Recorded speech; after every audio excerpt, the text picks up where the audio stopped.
Hi friends, welcome to my channel. Karthika పురాణంలో భాగంగా 24వ అధ్యాయం అంబరీషుని ద్వాదశి వ్రతం. అత్రి మహాముని మరలా అగస్త్యునితో, ఓ కుంభ సంభవ, కార్తీక వ్రత ప్రభావము ఎంత విచారించినను, ఎంత వినను తనివి తీరదు. నాకు తెలిసినంత వరకు వివరింతును, ఆలకింపము. గంగా, గోదావరి మొదలగు నదుల్లో స్నానం చేసినందువలనను సూర్యచంద్ర గ్రహణ సమయములందు స్నానాదులు అనుష్ఠించినను ఎంత ఫలము కలుగునో శ్రీమన్నారాయణుని నిజతత్వమును తెలిపడి కార్తీక మాస వ్రతమందు శుద్ధ ద్వాదశి నాడు భక్తి శ్రద్ధలతో దాన ధర్మములు చేసిన వారికి అంత ఫలమే కలుగును. ఆ ద్వాదశి నాడు చేసిన సత్కర్య ఫలము ఇతర దినముల్లో చేసిన ఫలం కంటే 1000 రెట్లు అధికము కాగలదు. ఆ ద్వాదశి వ్రతము చేయు విధానం ఎట్లదో చెప్పెదను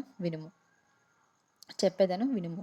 కార్తీక శుద్ధ దశమి రోజున పగటిపూట మాత్రమే భుజించి ఆ మరునాడు అనగా ఏకాదశి రోజున ఏ వ్రతము చేయక శుష్క ఉపవాసం ఉండి ద్వాదశి గడియలు వచ్చిన తరువాతనే భుజింపవలేను. దీనికి ఒక ఇతిహాసం కలదు, దాన్ని కూడా వివరించదును, సావధానుడివై ఆలకింపము అని ఇట్లు చెప్పుచున్నాడు. పూర్వము అంబరీషుడను రాజు కలడు. అతను పరమ భాగవత ఉత్తముడు, ద్వాదశి వ్రత ప్రియుడు.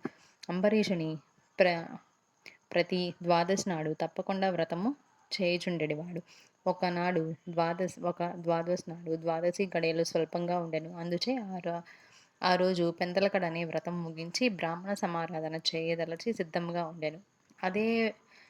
అదే సమయమున అర్జుడకు కోప స్వభావుడు అగు దూర్వాసుడు వచ్చును. అంబరీషుడు ఆ మునిని గౌరవించి ద్వాదశి గడియల్లో పారాయణం చేయవలయునుగాక తొందరగా స్నానమునకేగి రమ్మని కోరెను. దూర్వాసుడు అందుకు అంగీకరించి సమీపం గల నదికి స్నానమునకై వెడలను. అంబరీషుడు ఎంతసేపు వేచినను దూర్వాసుడు రాలేదు. ద్వాదశి గడియలు దాడిపోవచ్చున్నది. అందుచేత అంబరీషుడు తనలో తాను ఇట్లా అనుకొను, ఇంటికి వచ్చిన దూర్వాసుని భోజనమునకు రమ్మంటిని. ఆ ముని నదికి స్నానంకు వెళ్ళి ఇంతవరకు రాలేదు. బ్రాహ్మణున ఆదిత్యమిత్తునని మాట ఇచ్చి భోజనమును పెట్టకపోవుట మహాపాపము. అది గృహస్థునకు ధర్మం కాదు. ఆయన వచ్చు వరకు ఆగితిన ద్వాదశి గడియలు దాటిపోవును, వ్రతభంగం మగును. ఆ ముని మహా కోప స్వభావం కలవాడు. ఆయన రాకుండగా నేను భుజించినను నన్ను శపింతును. నాకేమీయో తోచుకున్నది. బ్రాహ్మణ భోజనమును అతిక్రమించరాదు. ద్వాదశి గడియలు మించిపోకూడదు. గడియలు దాటిపోయిన పిదప భుజించిన ఎడల హరిభక్తిని వదిలిన వాడును అగుదును. ఏకాదశి నాడున్న ఉపవాసము నిష్ఫలము అగును. ద్వాదశి విడిచి భుజించిన భగవంతునకు భోజనం చేసిన దూర్వాసునకు కోపం వచ్చును. అదియునుగాక ఈ నియమము నేను అతిక్రమించిన ఎడల వెనుకటి జన్మయందు చేసిన పుణ్యములను నశించును, దానికి ప్రాయశ్చిత్తం లేదు అని ఆలోచించి బ్రాహ్మణ శాపమునకు భయం లేదు. ఆ భయమును శ్రీ విష్ణువు పోగొట్టగలడు. కావున నేను ద్వాదశి గడియల్లో భోజనం చేయుటయే ఉత్తమము. అయినను పెద్దలతో ఆలోచించుటకు మంచిదని సర్వజ్ఞులైన కొందరు పండితులను గావించి వారితో ఇట్లు చెప్పాను. ఓ పండిత శ్రేష్ఠులారా, నిన్నటి దినమున ఏకాదశి అగుట చేత నేను కటిక ఉపవాసం ఉంటిని. ఈ దినమున స్వల్పంగా మాత్రమే ద్వాదశి గడియలు ఉన్నాయి. ద్వాదశి గడియల్లో భుజింపవలసి ఉన్నది. ఇంతలో నా ఇంటికి దూర్వాస మహాముని విచ్చేసిరి. ఆ మహాముని నేను భోజనంకు ఆహ్వానించితిని. అందులకు ఆయన అంగీకరించి నదికి స్నానార్థమై వెళ్ళి ఇంతవరకు రాకుండెను. ఇప్పుడు ద్వాదశి గడియలు దాటిపోవచ్చున్నది. బ్రాహ్మణుని వదిలి ద్వాదశి గడియల్లో భుజింపవచ్చునా, లేక వ్రతభంగము సమ్మతించి ముని వచ్చే వరకు వేచి ఉండనా? ఈ రెండిట్లో ఏది ముఖ్యమైనదో తెలుపవలసిందని కోరెను. అంతటా ఆ ధర్మజ్ఞులైన పండితులు ధర్మశాస్త్రములు పరిశీలించి ప్రతివిమర్శలు చేసుకుని దీర్ఘంగా ఆలోచించి, మహారాజా, సమస్త ప్రాణికోటుల యందు గర్భకుహరములందు జఠరాగ్ని రూపమున రహస్యముగానున్న అగ్నిదేవుడు ఆకలిని పుట్టించి ప్రాణులు భుజించిన చతుర్విధ అన్నమును వచనము గావించి దేహ ఇంద్రియాలకు శక్తి వసంగుచున్నాడు. ప్రాణవాయువు సహాయంతో జఠరాగ్ని ప్రజ్వలిల్లును. అది చెలరేగిన క్షుద్బాధ దప్పిక కలుగును. ఈ తాపమును చల్లార్చవలన అన్నము నీరు పుచ్చుకొని శాంతిపరచవలన శరీరమునకు శక్తి కలుగజేయు కలగజేయువాడు అగ్నిదేవుడు. దేవతలందరికంటలే అది కూడా ఈ దేవ పూజ్యుడైన వాడు. ఆ అగ్నిదేవునందరూ సదా పూజించవలను. గృహస్థు ఇంటికి వచ్చిన అతిథి కడజాతి వాడైనను భోజము భోజన మిడునని చెప్పి వానికి పెట్టకుండా తినరాదు. అందులోనూ వేదాంగ విశారదుడును మహాతపస్శాలియు సదాచార సంపన్నుడు అయిన దూర్వాస మహాముని భోజనంకు పిలిచి వాని పెట్టకుండా తాను భుజించటం వలన మహాపాపం కలుగును. అందువలన ఆయుక్షీణం కలుగును. దూర్వాస మహాముని అంతటి వానిని అవమానం అందించిన పాపము సంప్రాప్తమగును అని విశదపరచను. చతుర్వింశోధ్యాయము 24వ రోజు పారాయణం సమాప్తం. 25వ అధ్యాయము దూర్వాసుడు అంబరీషుని శపించుట. అంబరీష, పూర్వజన్మలో కించిత్ పాప విశేషం వలన నీకు అనర్థము వచ్చినది. నీ బుద్ధిచే దీర్ఘంగా ఆలోచించి నీకు ఎట్లా అనుకూలించనో అటులనే చేయము. ఇక మాకు సెలవు ఇప్పించుము అని పండితులు పలికిరి. అంత అంబరీషుడు, ఓ పండిత ఉత్తములారా, నా నిశ్చిత అభిప్రాయంను ఆలకించి వెళ్ళండి. ద్వాదశి నిష్టను విడుచుట కన్నా విప్రశాపము అధికమైనది కాదు. జలపానం చేయటం వలన బ్రాహ్మణుని అవమానపరచుట కాదు, ద్వాదశిని విడుచుటయు కాదు.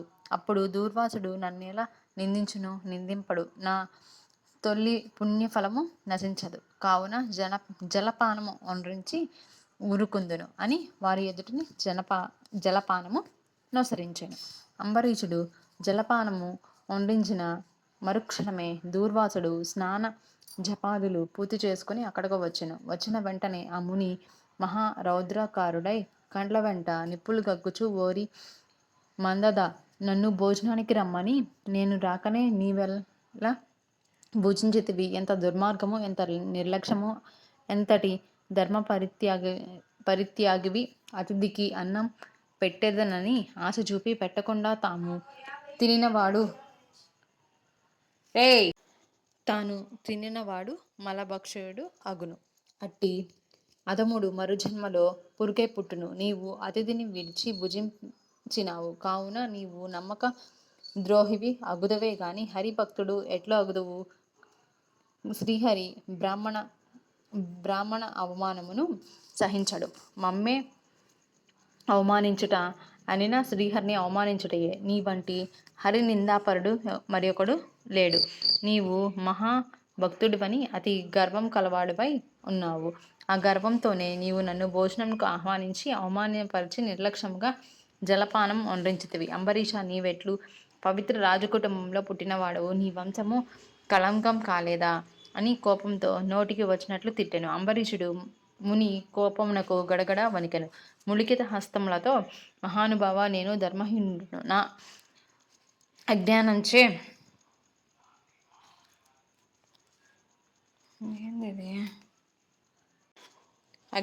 నేను ఈ కార్యమును చేసితిని. నన్ను రక్షింపుడు. బ్రాహ్మణులకు శాంతియే ప్రధానము. మీరు తపోధనులు, దయా దాక్షిణ్యములు గలవారు కావున నన్ను కాపాడు అని పాదాలపై పడెను. దయాశూన్యుడైన దూర్వాసుడు అంబరీషుని తలను తన ఎడమ కాలితో తన్ని, దోషికి శాపం ఇయ్యకుండా ఉండరాదు. నీవు మొదటి జన్మలో చేపగాను, రెండవ జన్మలో తాబేలుగాను, మూడవ జన్మలో పందిగాను, నాలుగవ జన్మలో సింహంగాను, ఐదవ జన్మలో వామనుడుగాను, ఆరవ జన్మలో క్రూరుడవగు బ్రాహ్మణుడుగాను, ఏడవ జన్మలో మూఢుడు అయిన రాజుగాను, ఎనిమిదవ జన్మలో రాజ్యము గాని సింహాసనం గాని లేనట్టి రాజుగాను, తొమ్మిదవ జన్మలో పాషాండ మతస్థునిగాను, 10వ జన్మలో పాపబుద్ధి గల దయలేని బ్రాహ్మణుడిగాను పుట్టేదవుగాక అని వెనుక ముందు ఆలోచింపగా శపించెను. ఇంకను కోపం తగ్గనందున మరలా శపించుటకు ఉద్యుక్తులగుచుండగా శ్రీ మహావిష్ణువు బ్రాహ్మణ శాపము వృధా కాకూడదని తన భక్తునికి ఏ అపాయము కలగకుండుటకు అంబరీషుని హృదయంలో ప్రవేశించి, మునివర్య, అటులచే మీ శాపమును అనుభవించును అని ప్రాధేయపడను. కానీ దూర్వాసుడు ఇంకను కోపము పెంచుకొని శపించబోచుండగా శ్రీమన్నారాయణుడు తన సుదర్శన చక్రమునకు అడ్డుపెట్టెను.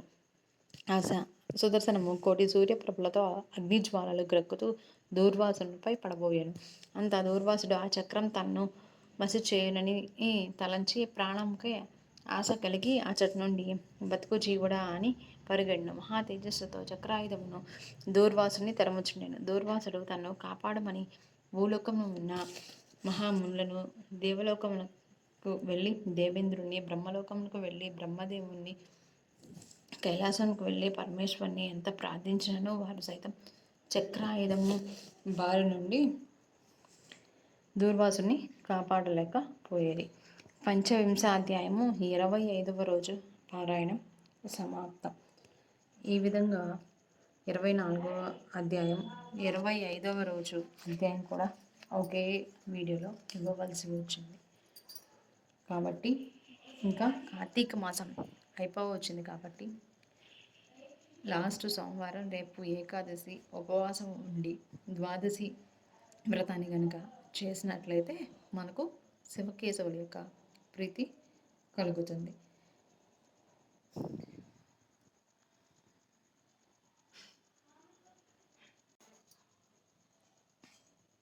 ఈ విధంగా ప్రతిరోజు కార్తీక పురాణం వినటం వల్ల, చదవడం వల్ల మనకు శివకేశవుల యొక్క అనుగ్రహం కలుగుతుంది. ఇంకా రేపు ఏకాదశి, ద్వాదశి కాబట్టి ఏకాదశి వ్రతాన్ని ఆచరించి ద్వాదశి గడియల్లో వ్రతాన్ని పూర్తి చేసినట్లయితే మనకి చాలా మంచి జరుగుతుంది.